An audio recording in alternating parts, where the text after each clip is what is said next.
The International Festival of Arts and Ideas is created and produced on the traditional lands of the Mohegan, Mashantucket Pequot, Eastern Pequot, Schaghticoke, Golden Hill Paugussett, Niantic, and the Quinnipiac, in the land we all call home, Connecticut. We hope that from wherever you are, you take a moment to acknowledge and honor the Native people whose land you are on and the history of the place you are in.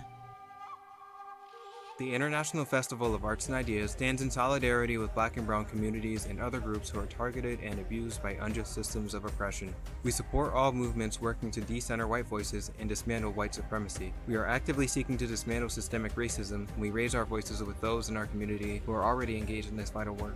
We commit to working alongside you to create transformative change in New Haven and in our global community.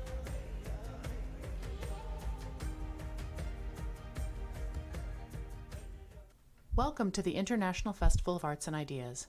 Thank you for wearing your face mask over your nose and mouth the entire time you are here at the University Theater. We ask you to note the several exit doors located to the front, sides, and rear of the theater. These doors can be used to exit the theater in the highly unlikely event of an emergency. Please note the use of cameras and recording devices at any time during this performance is prohibited. Finally, please unwrap any candy and turn off any cell phones or electronic devices which might make noise during the performance. Thank you. Enjoy the show. Hello, hello, hello, everybody. Hi, online world. We see you. Thank you for being here. My name is Patrick Dunn. I use he, him pronouns predominantly, but all pronouns done with respect are accepted. And I am the executive director of the New Haven Pride Center. I am so excited to welcome you to our final event of our Day of Action for Racial Justice, our keynote. And I just want to give a big shout out to our friends at the International Festival of Arts and Ideas who are co-presenting this program with the New Haven Pride Center all day today, particularly our tech folks who have gone through all of the motions with us today. Thank you all. So I'm super excited about our keynote. This came together because of a very unique opportunity that the virtual world gave us, which was the ability to connect with people all over without having to share physical space. So our keynote speaker actually joined us for one of our affinity spaces virtually a few months back, and we fell in love. So we had to fly him out here for this conversation. So I am super excited to welcome to the stage our moderator and keynote for our program Health Equity and the Queer Racial Justice Movement. So our moderator is Ala Ochumare, who is the Director of Youth Services here at the New Haven Pride Center. She's also a founder of Black Lives Matter New Haven, among many other incredible racial justice work that she does. And then, of course, our keynote, Dr. Justin Terry Smith, please come out and join us. And with that, I'm going to pass it over to our fabulous speakers. Enjoy the conversation. Thank you so much for joining us, Justin. And again, thank you, Arts and Ideas, for helping us to bring this amazing day to fruition. Before we start with our moderation, I want to just give you folks a brief opening to who this amazing human is sitting on the stage with me.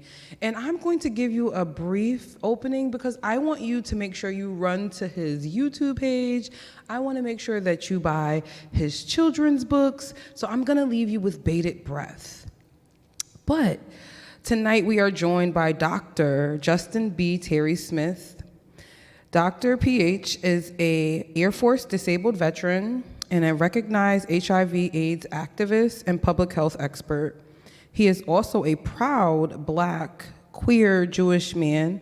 And in this conversation, we are going to talk about health equity, racial justice, and caring for ourselves through that movement. Thank you so much. Thank you.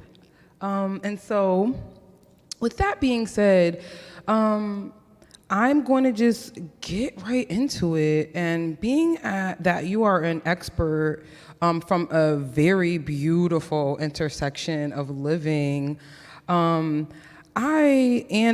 course, like for those who need like degrees and stuff, he is also an expert in that way as well. And so my first question is kind of general, but I hope that it sets the tone for us. How has racism impacted our public health? Wow.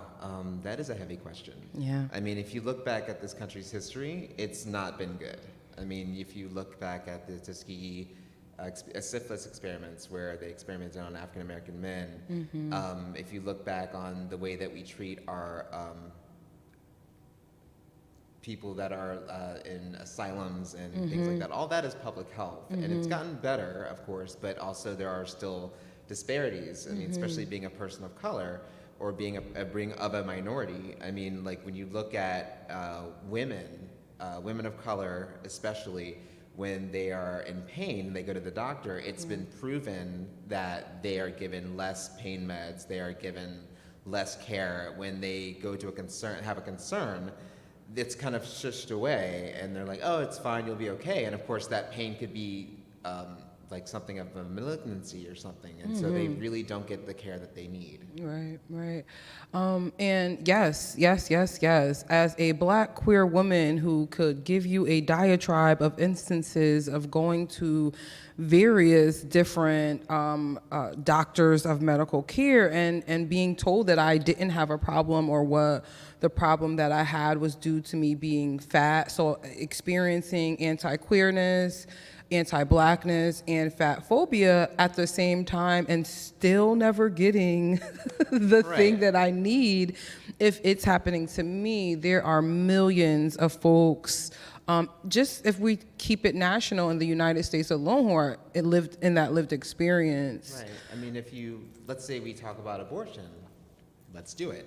So, there's, of course, this is a huge issue now. And when we have states that won't allow a woman to make her choice, they're looking at imprisonment if they decide to try to get an abortion. And if they go to a different state, a lot of the times women of color especially don't have those resources to be able to do that. And so, we're basically pushing them into a corner saying, okay, you have to have this kid, or you have to have this child, and not giving them the choice to do with what they need to do with their own bodies. Right. And I would like to second that and say abortion is a queer issue as much as it is an issue for cis het folks in the world, because like you denoted, Black women, primarily, we are under-resourced across the board, but I think even more to dig even deeper than that, I'm thinking about folks of the trans identity, folks who have uteruses, folks who have experienced sexual violence in a way that they may need this kind of care.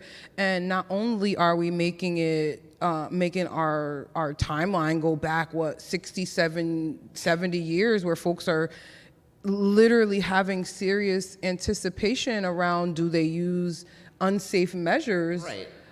It is absolutely polarizing. Right, and what really upsets me, one of the other things that really upsets me is that when these politicians decide that they're going to decide what a woman does, they're usually older white men. Right. And I was like, wait a second, hold on, let's just talk about that for a minute. But like, we could go days and days and talk about that. But like, my thing is you're making sure that these women could go to unsafe practices to try to get an abortion or try to have an abortion. And then you're telling us that you're gonna cut these programs like WIC, like all those other programs that help women take care of their kids or people take care of their kids, but you're gonna make them have kids. Right. Does that make sense to you? Because I don't understand that. It doesn't make sense to me as a parent who had to struggle to pay childcare. Now I have my son's going to college, but I'm now still paying childcare. Okay, I was going to say the childcare never stops. It never stops. But to think about the cost, some folks pay more for childcare than they do their rent. Yep.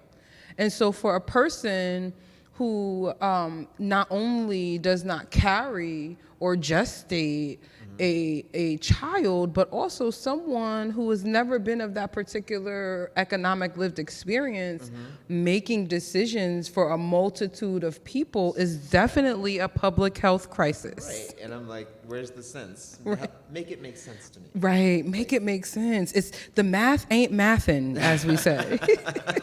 It's not mathin'. And that, you know, I don't know if you know, but here in Connecticut, and I was part of the push to get racism declared a public health crisis here in Connecticut. And what we see now in this next year, this past legislation session, is we still see a rollback. Yeah. Or we see what I call shadow policy, shadow laws, where it's on paper, you kind of get a glimpse. Yeah, it's super vague. And then I also see how Connecticut has passed some equity policies and laws to protect folks' identities and lived experience, so that not only can the doctors and the patients who need to receive gender affirming care and or abortions, but they're not able to prosecute them once they return back to their state. Yeah. But I feel like there's something left out about the transportation. How can folks get here if they're from, what is it, some Mississippi. Texas, Mississippi, and Connecticut? You know, we welcome you, we want you here. However, there is still an economic burden on those identities, which again is a public health crisis. Right. And I mean, coming from where I came from, how I was raised with a certain amount of privilege. So I never really had to worry about that until I actually became a part of my people and actually started really, really entrenching myself as an African American, as a Jewish man, as a bisexual man, you know, all those things. And I was like, wow, so the struggle's real. And then that's when I decided, oh, public health. Yes. I should do public health. Yes. Yeah. That actually, thank you for that transition, because I'm always interested when folks, especially folks at an intersection, a very intersectional identity, whereas, you know, you know you're Black, you know you're a male or a masculine person, but every other identity that you advocate for, you have to either out yourself in that identity or basically out yourself in that identity, or claim it, and sometimes have to validate those identities. And I think validation comes in so many different ways. Like when we use the word, let me Black-splain this. Yes. Like, let me, and I'm like, let me Jew-splain. Yeah. Let me bi-splain. Like, you know, right. And the reason why it's also good to be able to explain is because it's actually starting the education talk and starting to educate people. Like when I remember I was at a liquor store and I was buying wine, and it was Manischewitz, and I knew it.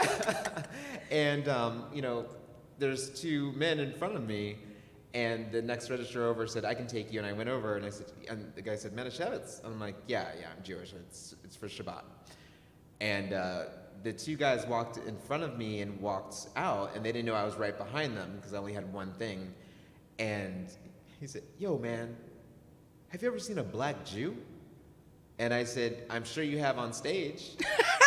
And then he turned around and was like, oh, I didn't. I'm like, yeah, so you know Lenny Kravitz, Lisa Bonet, Maya Rudolph. Like, I was sort of names. And they're like, oh, I didn't. I'm like, you didn't know that they were Jewish? Right. Oh, so that's cool. But know that. They didn't have the big Star of David on their forehead that is really required of a person of color that is a Jew, right? Exactly. And that's so interesting, because it's sad and interesting for the study of humanity as to why we are still in Beyonce's COVID 2022, as I call it, and we are still experiencing the first of, especially for Black folks.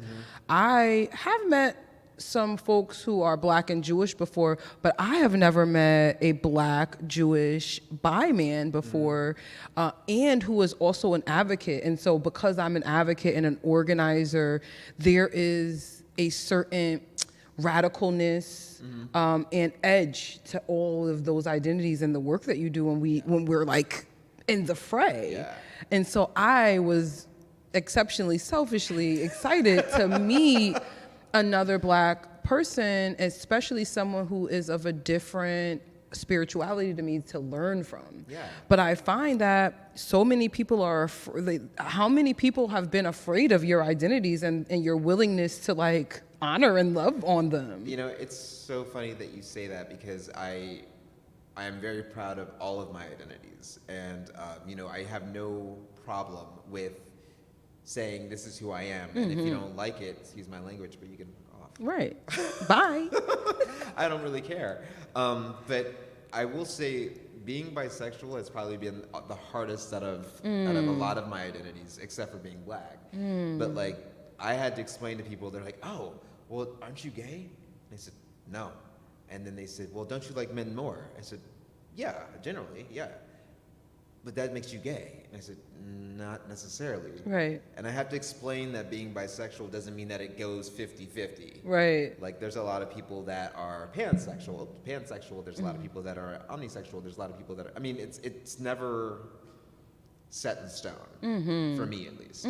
So I have to say, you know, I enjoy women. I like them. But, you know, I enjoy men more. Right. But right. I still consider myself bisexual. Right. And that is where our preferences in the queer community lie, what we prefer, as opposed to what stereotypes say our labels are. Right. And as a Black queer woman, I really struggled with like the label of lesbian, and then, you know, what does that mean? Because I also was finding out language for my non-binary identity, and I didn't know that there was a thing called non-binary. Right. I just thought that, you know, some of the things that I would get in trouble for, but smashing gender norms as a young person, I thought that I was the only one who looked like me, or that something was wrong with me. And I knew that I was queer, but I didn't know that I was non-binary. And so up until maybe even 3 or 4 years ago, once I was able to come back and think about that, I was like, oh, wait, this is what it is. It has nothing to do with who I want to lay with, as about how certain aspects of gender don't match up to how I match on the outside, or what my pronouns are, and things that I don't actually think should be tied to gender. Right. But since we're tying them, I guess it's masculine. Right, yeah. But I still like dresses. Right. But I love boy clothes. I got you. Right? And it's like, how often do, even as adults, like we're you know, we made it, we're adults, we're out here, and we're still finding new bits and pieces of ourselves. I know, and it's also amazing, because what I want to definitely say is the younger generation is actually who schooled me. Same. So, I mean, like, I have 2 kids, and London is my daughter, and Tavis is my son. Hi, guys.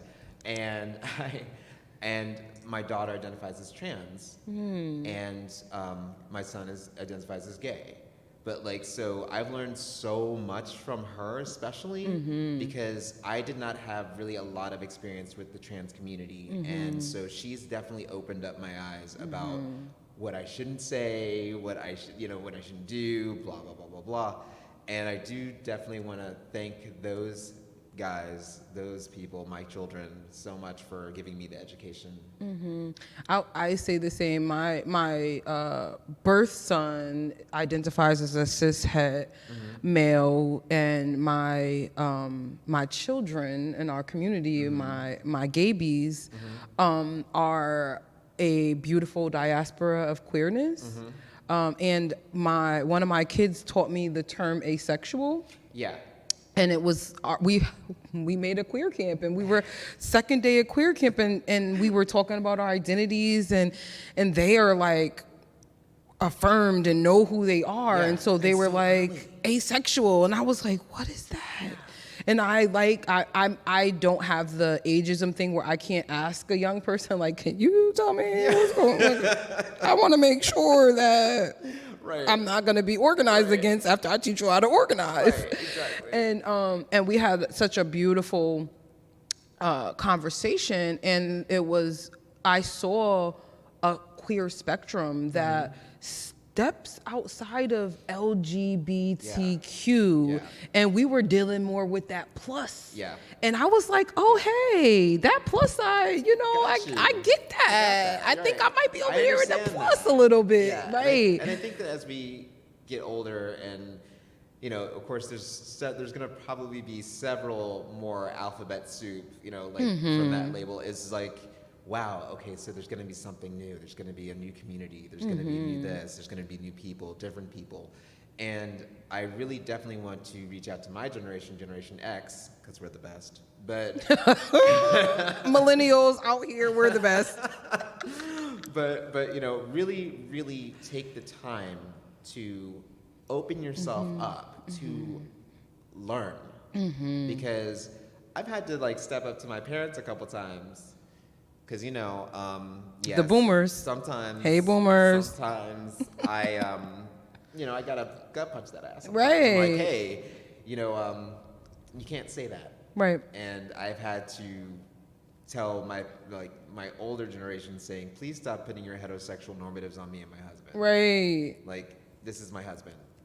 I'm his husband. We're both men, and so we identify as male, and this is what we are. That's it. But like, it's just very interesting that each generation has to educate the other generation. And actually one generation has to be open to it. And that's when I say, you know, people are like, oh God, I hate this generation. I'm like, well, our parents were kind of saying the same thing about us. So, I mean, you can't hate them, you just have to love them. And if they would, then this world would probably be a little bit better. I always say when folks, especially my age, say that they hate this generation, I'm like, why? We were all kids when we had this generation. We were all teen parents. What is your problem? What is wrong with you? Do you not remember what was happening? It was like 3 days ago. I do. And you know what? My dad said something to me. It was so funny. He was like, you know, I don't really, I mean, my mother was definitely somebody who wanted to push to have grandchildren, right? My dad was like, you know, you don't have to have children. And I'm like, why would you say that? Right. And he's like, well, the way the world is, you know, who wants to raise children in this world? And I said, I see your point. However, I'm gonna adopt. Right. So we adopted our kids. Yes, and that's beautiful. Thank you for that. And so we've been off of my script, but we're gonna get back on our script. Because I just really love being with you. That's what he said. And she said. They said that. Yeah. No. So I would get into, like, after completing your advanced studies on public health, you expanded your work to include life and personal coaching, and taking your activism to another level by encouraging others to take control of their own lives. So firstly, thank you. As a fellow life coach, I understand the very big work that is and the decentering of oneself that takes. Yes. And we're queer, so we like to be the main character, you know? So we have to do some work. But my question is, can you share more about your journey in realizing that you needed to connect your public health work to the health of the public by becoming a personal coach? Yes. Luckily, I'm heavily influenced by a good man named Dr. Philip Terry Smith, my husband. Also a doctor. We love that. Also a life coach. And we love Black queer love. Yes. So I commend him for putting me on that path, because I've always been that kind of person that just wants to help people. So I always look for ways to be able to find a different direction. Or I'm like, okay, so I have a public health doctorate, right? So it's like, okay, so what else can I do? Like, I've pretty much done my academics. I'm not going back to school. Like, this is the 5th and final degree. I'm looking right in the camera. So, I'm not going to Yale University, I'm sorry. So, I've got the grades, but I don't have the energy. I don't blame you. And your school seems hard, so I don't know. It depends. Some of the schools don't even have homework, I found out. Some of the schools, like, but we'll get into that. Just take theology, they don't get any homework. Oh my gosh, no homework? No. Okay, don't do that. I'm sorry. I'll sign up for a degree program. Listen, do law with me, we'll be fine. They don't get homework either. But life coaching really, it does help, and it's on a different kind of level, right? So I'm still doing public health, but it's usually like on a community-based level, right? Right. Life coaching allows you to actually get personal, to actually understand the person's individual problem. So, they could have a huge problem in the community, and individually we all deal with those things differently. So Right. you have to deal with each individual differently. Right. They're not going to be stimulated by the same messaging or the same slogan or whatever from any Right. kind of public health campaign. So Right. that's why I kind of like it a lot, because you actually get in there. You're in the trenches, with the person. Right. And sometimes in life coaching, sometimes you got to get in the trench with the person even though you don't want to. Right. And I mean, I think thinking about Black, brown, indigenous folks, people of color, we often don't have anyone to get in the trenches with us who is not like going through at the same time, but maybe someone who got through to get through and then circle back around. So like we can be like, that's the landmine, don't touch that, go around here, jump over that. I'm gonna be on the other side, jump, I got you. Right. And our identities, oftentimes because of the lack of social power and people power, even actually we have lots of people power, our communities rather, but lack of social power and economic power, we don't think like things like getting a personal coach is something that Black folks do unless like we're wealthy or whatever is middle class in 2022. I don't think it exists. We don't know that answer yet. We're doing research. We're looking. Right.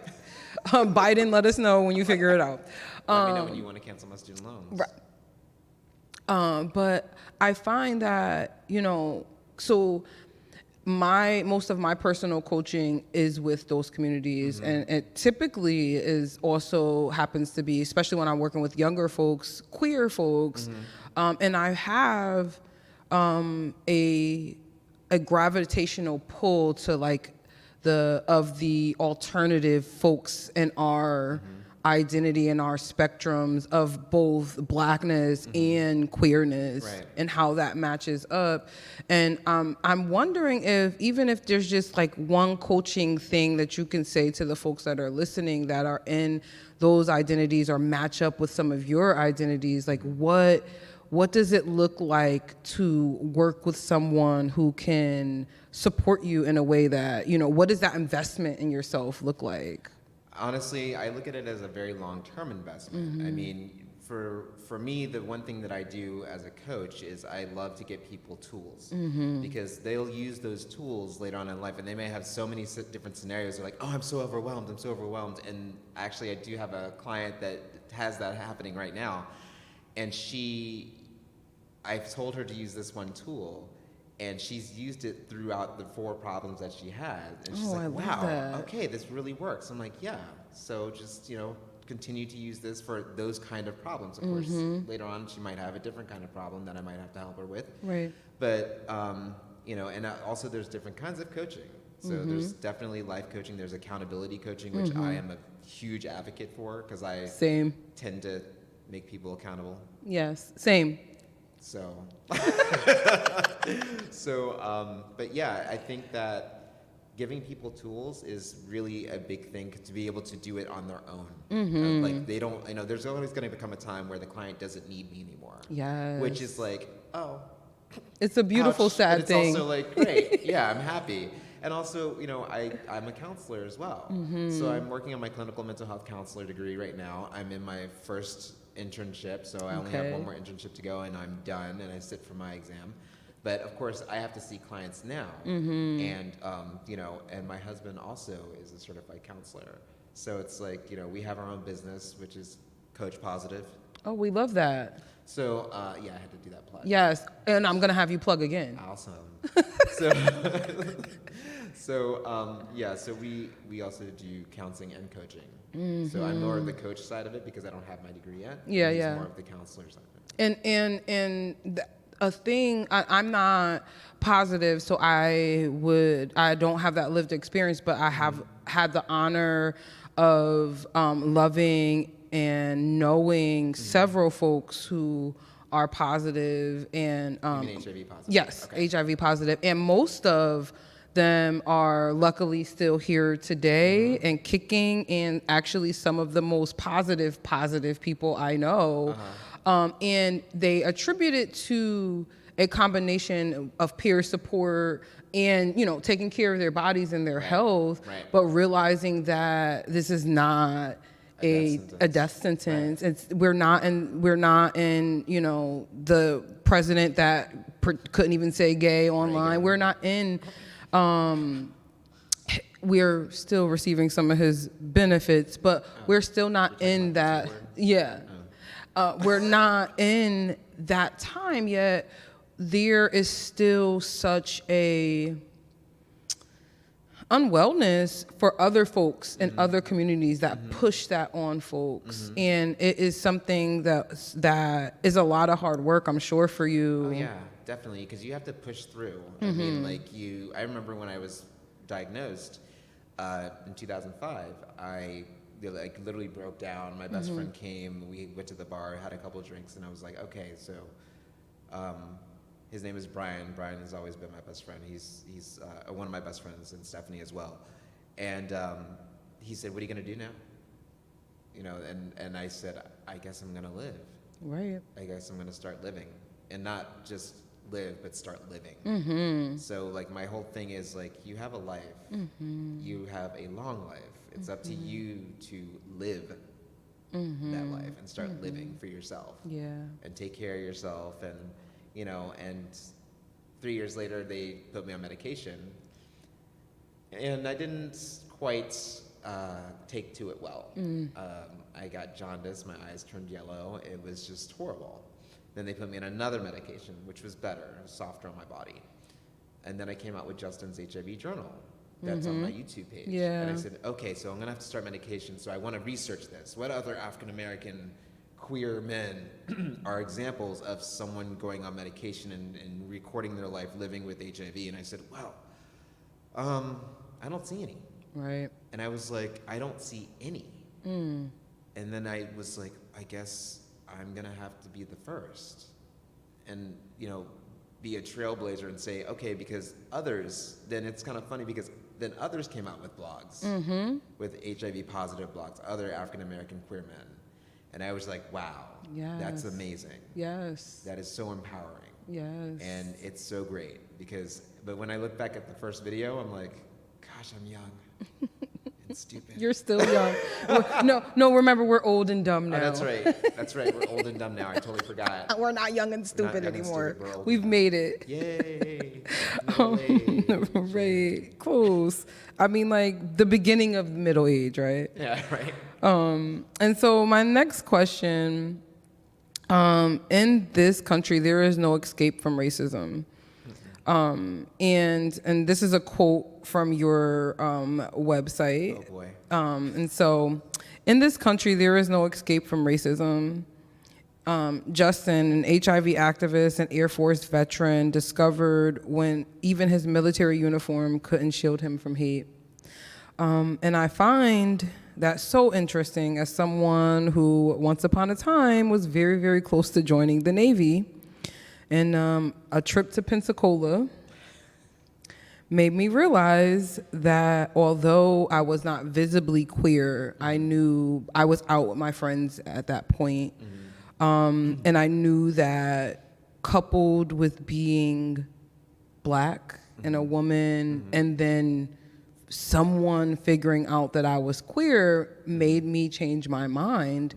And so I have my own particular thing about the military, so we won't get into that.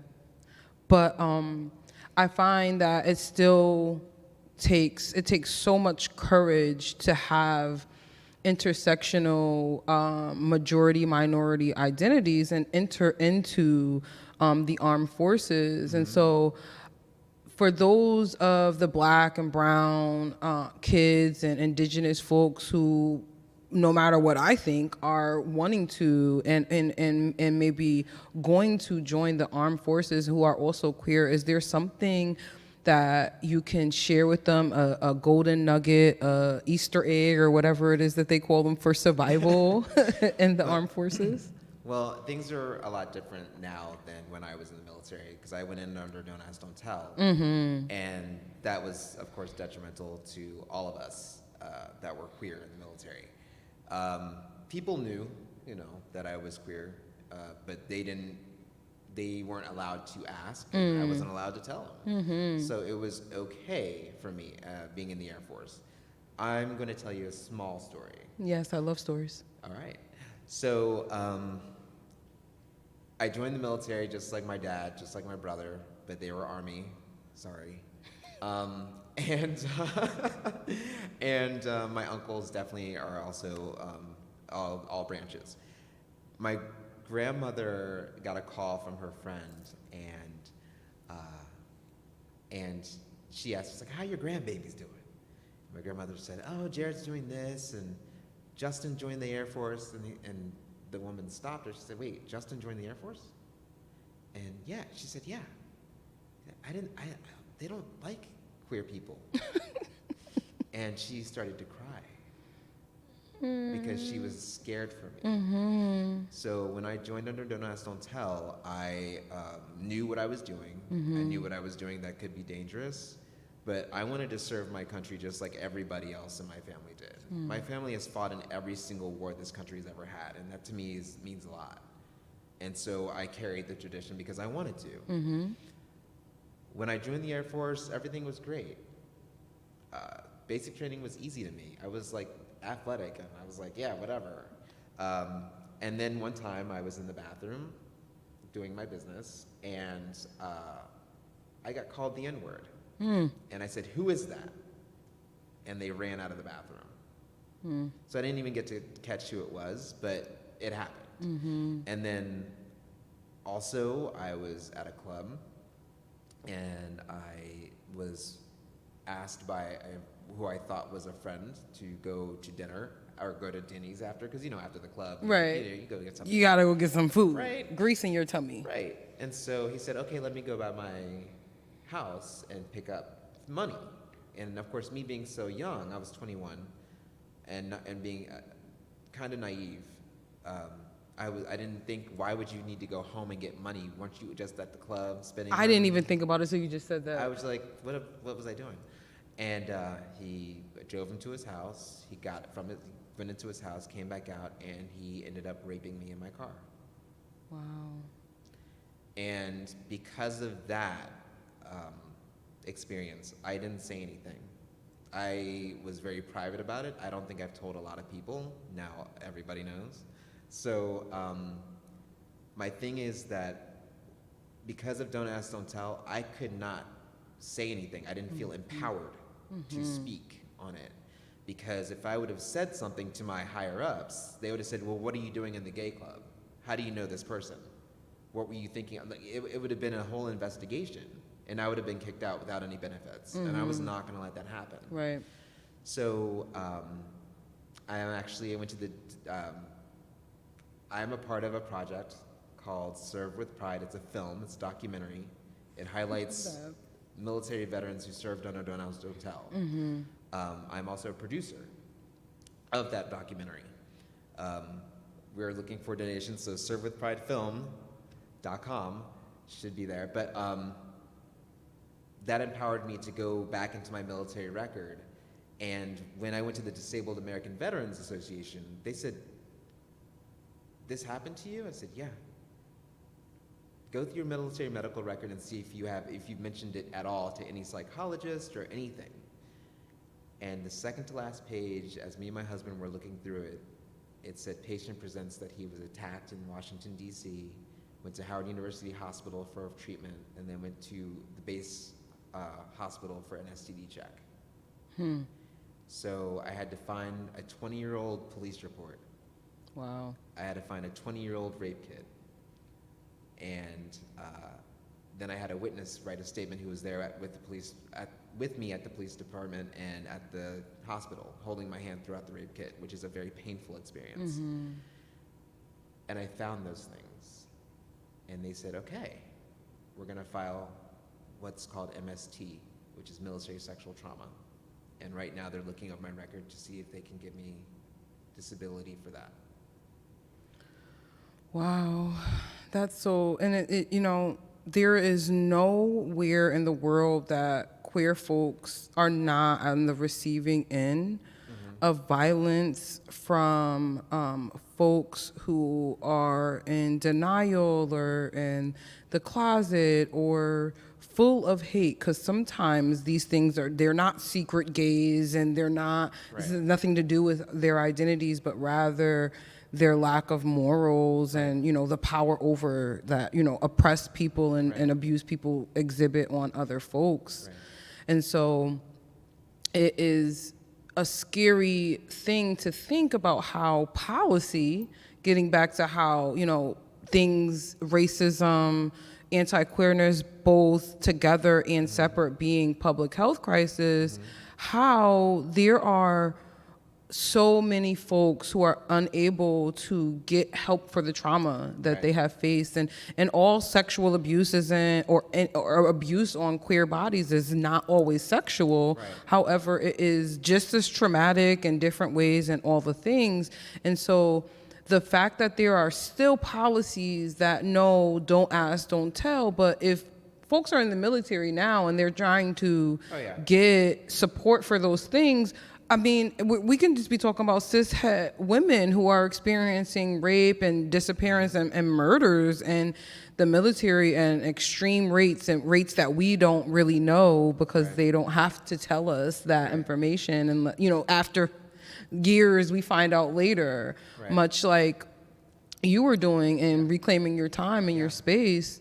And so it is so scary that our public health crisis that Black and brown and indigenous and Latin folks and queer folks and trans folks are experiencing, we often forget that although there are individual humans that are wielding this violence and oppression, that oftentimes they are backed up by law and policy. Yeah, and the one thing that you asked before I started my story was, what can I say? And honestly, the one thing I can say is speak up. And don't let anyone silence you. Because the moment you let someone silence you, they've taken away your power. And, I wish that I felt so empowered to be able to speak up. And, I wish that I could have. And 20 years later, it's like 20 years later, I'm a 42-year-old man. I'm a 42-year-old man. This happened when I was 21, and I'm just now being able to speak up. Yeah. And it's like, I've been holding this in for 20 years, and it's a detriment. Yeah, I feel that. And here I am trying to empower others, and I'm not even empowered in myself. And sometimes I feel like we have to, one of my favorite words is alchemize that power for ourselves through the advocacy for others. Oftentimes those of us who have been abused in various ways or experiencing trauma, which I think, like, if you experience trauma, it's abuse, they're the same thing, they go hand in hand, that oftentimes how we either become abusers or we become super advocates. And sometimes that path to super advocacy takes a while, takes healing. But oftentimes I find that, especially working with folks who have experienced rape and things like that, which I have experienced, it took me a long time to talk about that. But years before I talked about it, I was working and supporting folks who were dealing with it. And in vulnerable moments, I would share that, I'm not even able to have this conversation with anyone other than you. And I think the only reason why I'm able to have this conversation with you is because you were strong enough to start the conversation with me. And now I'm alchemizing some of that trauma. And I think the more that we talk about it and the more that we attach things like trauma and the lack of policies of protection to the direct result, which is the lack of public health that we are experiencing as a nation, is when we'll be able to give folks the language who are not yet advocates or not advocates on a mass, on a critical mass level, to enter into that fray and to enter into that work and find their community. Because none of this work of working against our current crises and working to create solutions, because it's like it's not just calling it out. We have to actively transform society, or transform and create new containers that we don't have the language for. One of my things is that empowered me was actually joining a different community. The community I joined was the leather community. And, and I was Mr. Maryland Leather 2010. And I will say the leather community really, really came to me with open arms. And I was, I felt like I was different from all the other LGBTQIA people, QIAK people, and I felt really like, oh gosh, I kind of feel like different, and I don't know if this is normal. Right. And so the leather community was like, yeah, that's normal. Right. Like, that's perfectly fine. You're okay. Right. And so I was like, oh, wow, what a family. Wow, this is a family. It's a huge ass family, but it's a family. Right. And I love it. Yeah, and that brings me to like another part of like the lack of health awareness, especially in our queer communities, because our intimacy and sexuality is like, we're allowed to say that we're gay now, but we're not allowed to talk about kinks. Right. And if you're talking about kinks, you have to do it in a hushed tone. You have to not let anyone know you feel like that. And so to find such I think my first Pride in New Haven, and when we were on Center Street, and there was like a bunch of bare leathers, and I was like wow, this is so cool. Like there are parts of our community that even sometimes we don't know about, because still our kinks are turned into fetishizations or used against us and criminalized in a way that unfortunately creates an unwellness for I think the straights are really dealing with their need to acknowledge their kinks internally, but because I feel like we're all a little queer. But I find that, seeking to normalize things like sexuality and sensuality and intimacy, and knowing that they're the same and different, and knowing that our exploration of power and kinks and all of those things are deeply tied to our being forced into the darkness and being forced to lose and let go of parts of ourselves in order to like fit in some other community. I will say that it's been a really long journey for me, and finding out that it's okay to like that. It's okay to like that, because as you're being raised, you're told, no, you can't do that, because it's against God's the Bible. You have to say it with the Jesus voice, the Bible. But, and then you realize, like, okay, so you know what? I'm going to be okay with going through this path. It's going to be okay, and I'm not going to let people judge me for it. Right. So that whole religious persecution thing, like when it comes to having somebody hit you over the head with their religious book, it's like, wait, I don't even belong to your religion. Why are you? I don't understand that. Right. Like, how is this? And of course, this is in this country. We have church and state. We would like to think that, but some people don't understand that. But they're like, oh, that's not the Christian thing to do. I'm like, well, but I'm not Christian. Right. But you're gonna tell a woman what to do with her body, right? Because the Bible says so. And if you look into the Bible, it's never there. Yeah, and it's never there, y'all. Right. And then I said, well, my faith, that having an abortion is okay, especially if the woman's life is in danger. But there's some people that say, I don't care, she should still have the child. I'm like, you're gonna put her life in danger because you want her to have this child. Right. I would like to make it make sense, but it doesn't. Right. I always think about folks who are like single parents and, single gestators, and if they die, who is going to look out for that baby that, you know? That goes in the programs that they cut. Right. But they don't. Oh, wait. Oh, that's right. Right. There's a problem. Yeah.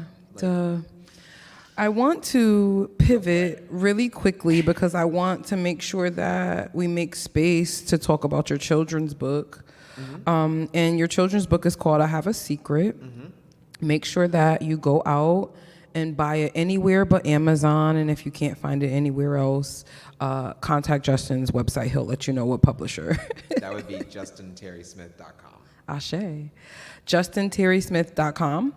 But I, again, have shared so many times, one of my most proudest labels is that of mother. Yeah. I think only seconded by like wife, only because my wife is amazing.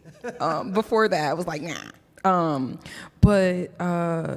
How, and you shared a little bit of it, especially around like trans identities and things, but how has fatherhood helped you dig deeper and grow? Oh boy. Oh gosh. It has tremendously. I've had to really.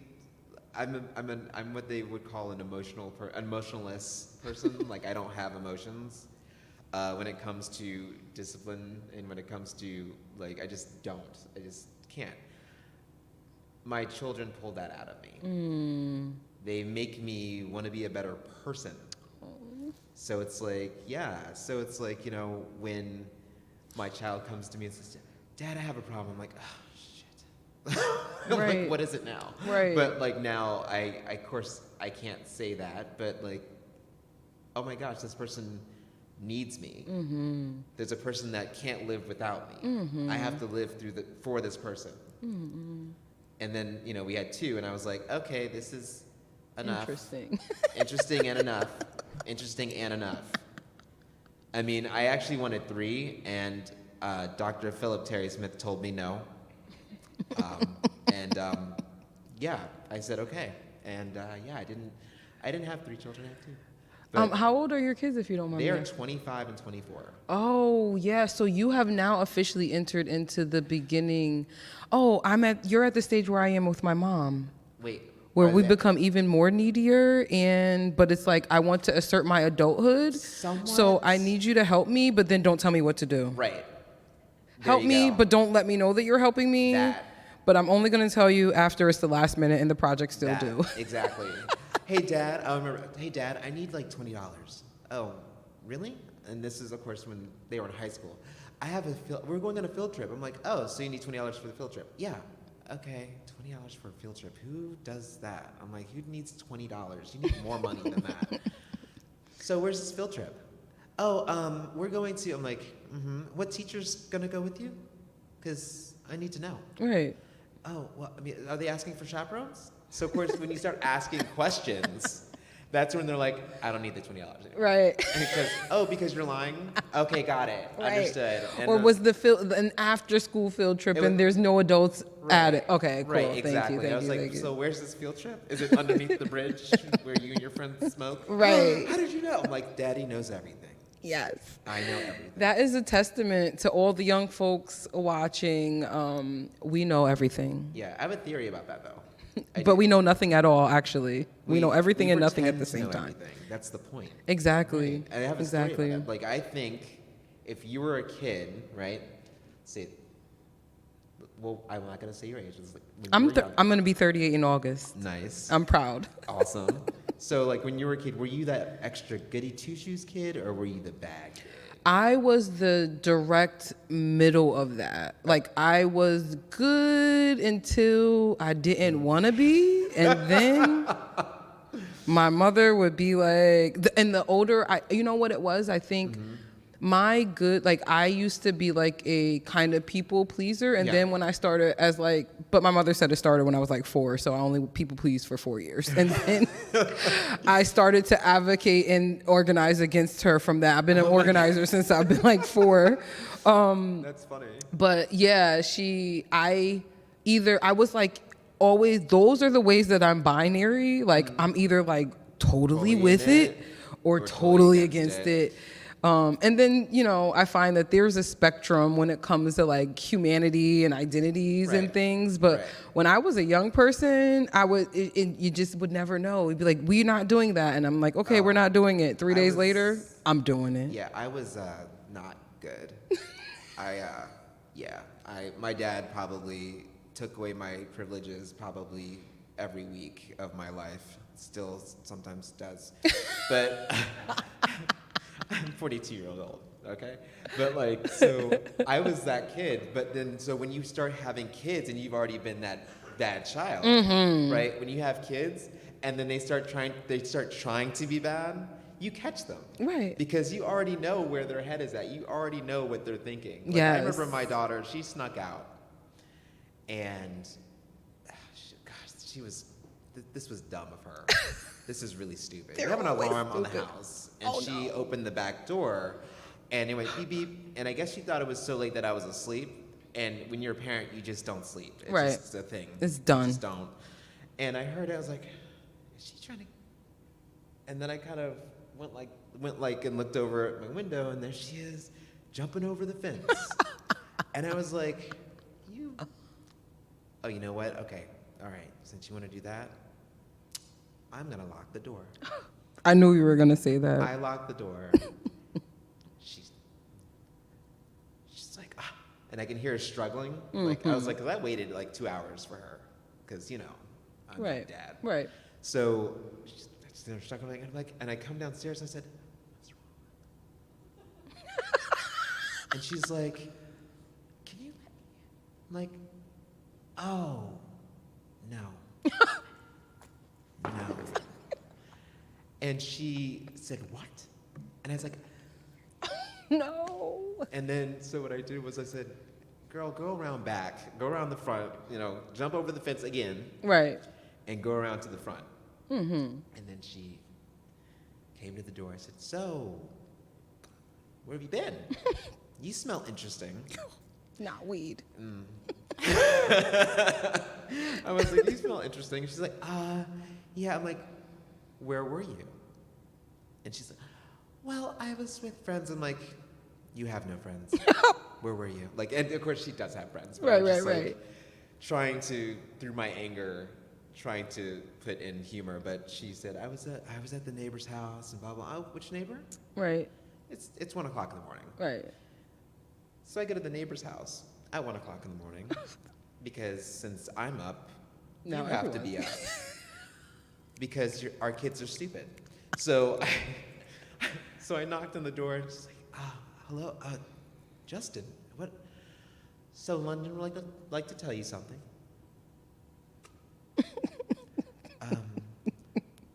I will never come to your house again without you being. She's like, you were here?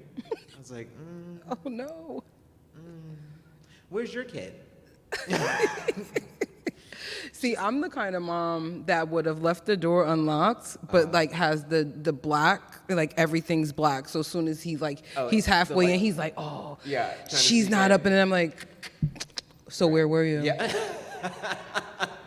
But see, he's a tourist, so he doesn't want to go anywhere or do anything except spend my money on food. Yeah.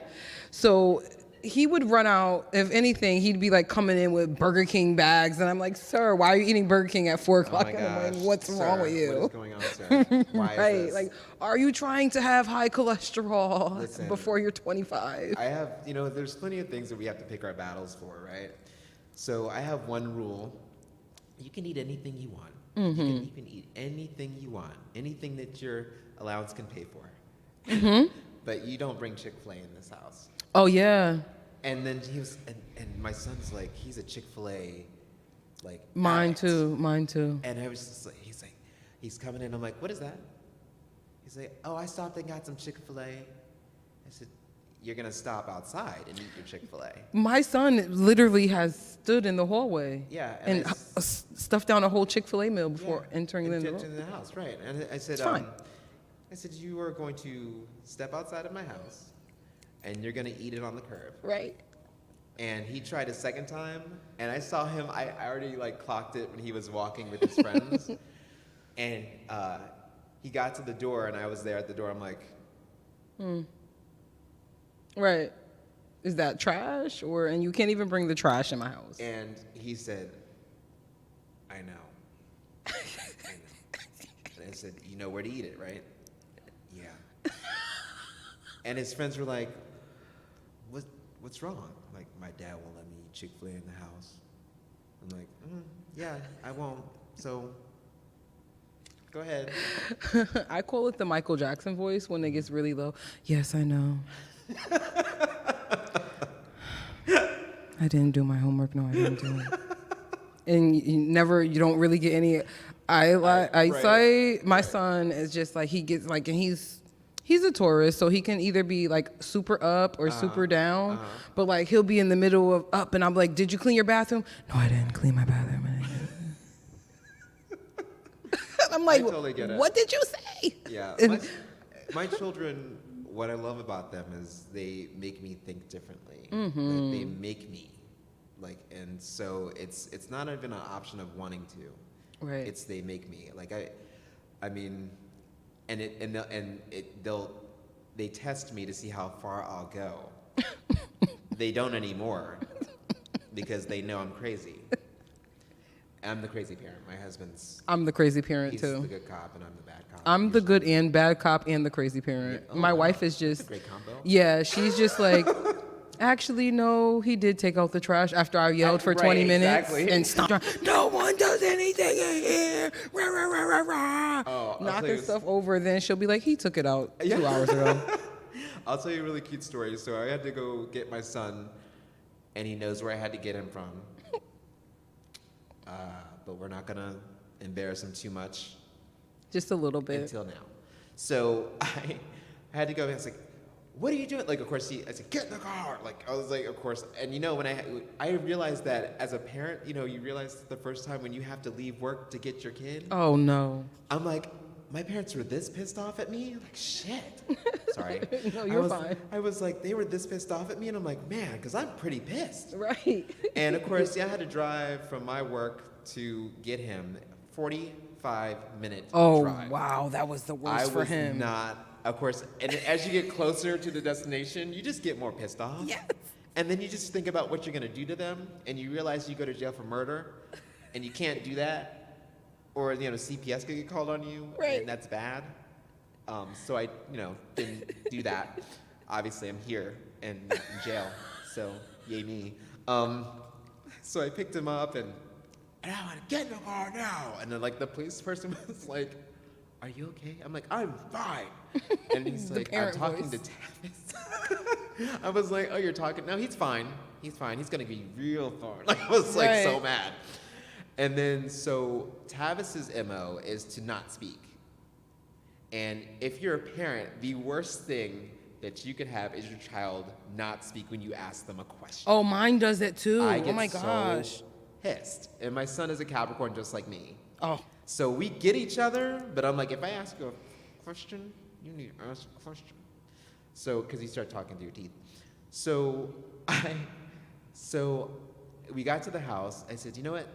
Give me your phone. Since you can't communicate with me, you can't communicate with anyone. And we got out the car, and he sucked his teeth. And I was like, his phone was destroyed on the sidewalk. And his face went like this. Yes, total broken heart. Like nothing else you could have done could have affected him that much. Right, and I was just like, it's a phone. Like, I don't that understand. I pay for. Right, that I pay for. I mean, you're not even paying rent. I mean, you are 18 and you don't have a job, but whatever. Right. So I smashed the phone, and his face, he actually started crying. Oh no, and these I was like, newfangled kids. And I was like, you know what? I don't care. I was like, I don't care. Clean this mess up because you messed up my day. So this is the only mess you can clean up. So clean this up. And he, poor thing, got a piece of paper and just started scraping his little phone pieces. On the phone. And then he went up to his room, didn't say anything, put the crushed phone next to him in the fetal position in bed, and just watched the phone. And I was like, I think I just caused my child trauma. Like, I think I just did. You definitely gave him a core memory. And then I realized, I was like, I was like, it's dinner time. Do you want anything to eat? Oh no, not the parental makeup because you felt so bad. And he just looked at me like, no. Right, and then where our feelings are so hurt after. Still looking at the phone. I didn't have dinner that night, and then I told my husband what I did. It's like, yeah, and I felt all empowered as a parent because I have a right to crush your dreams because I'm a parent. So I. No, kids, no. That's actually not true though, but so I felt all empowered. I told my husband, he's like, that's great, Justin. I'm like, why are you saying it like that? Like, it wasn't great. I thought it was great. He's like, now we have to buy him a new phone. Right. And I was like, you mean like a cricket phone? I suggested buying him a flip phone. And my husband's like, Justin. I'm like, okay, I'll buy one next week. He'll just be without it for a week. It'll be part of his punishment. Oh, parents and children and all the things. But we are closing our time. I know. It feels like we've only been up here for like a couple of minutes, right? Like we've been friends for like years. I know. We're going to be friends for years. You're stuck with me. But I would love again, thank you to Arts and Ideas for helping make this beautiful space happen. Thank you, Patrick, for bringing this beautiful human into my life. Thank you, Yale Theater, for the usage of your amazing theater. I can see myself up here doing Macbeth one day. And again, thank you so much to the tech folks, and thank you so much, Justin, for the work that you are doing out in the world. Appreciate that. Thank you for helping folks come to some kind of emotional wellness.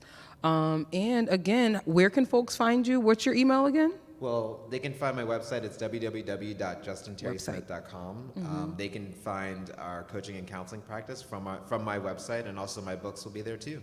Yes, and if you're looking to add amazing new children books to your children's library, I Have a Secret is an amazing book. It is perfect. It's a great addition to making sure that our young folks are reading diverse and books full of golden eggs and Easter eggs, as they call them. And also, I want to say servewithpridefilm.com. Yes. We're looking for money to get this documentary together, and Yes. this is also highlighting veterans that served under Don't Ask, Don't Tell. It's really important that we are able to tell our stories and give us a voice, because we do have one and we need to be heard. Yes, and our closing remark is one of the solutions to our current public health crisis is for us to be working in intergenerational, intentional spaces that are diverse and eclectic, and that we are working and growing into together, full of inclusion.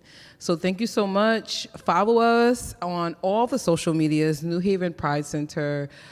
Please make sure that you go to Justin's website. Make sure you donate all the money, especially you straight folks watching, come give us the monies.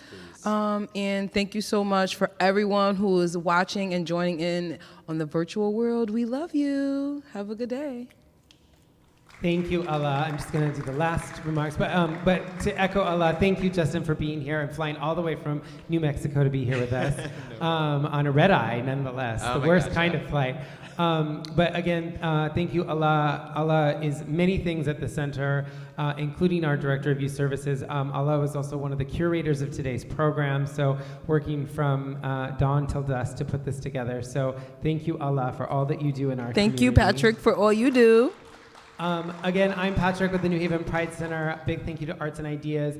Continue to enjoy Arts and Ideas. It is going on for another 2 weeks, and there's 2 other events that the New Haven Pride Center is doing. The first is a walking tour next weekend of downtown New Haven's queer history, and the second is the closing night performance of the festival, A Dragtastic Journey, which will be a drag experience that is somewhere between Lord of the Rings and Captain Planet. So it's quite an experience that you will have. But again, go out and enjoy the festival. They're literally on the green as we speak. And with that, have a great rest of your evening. Yes. Thank you. Thank you.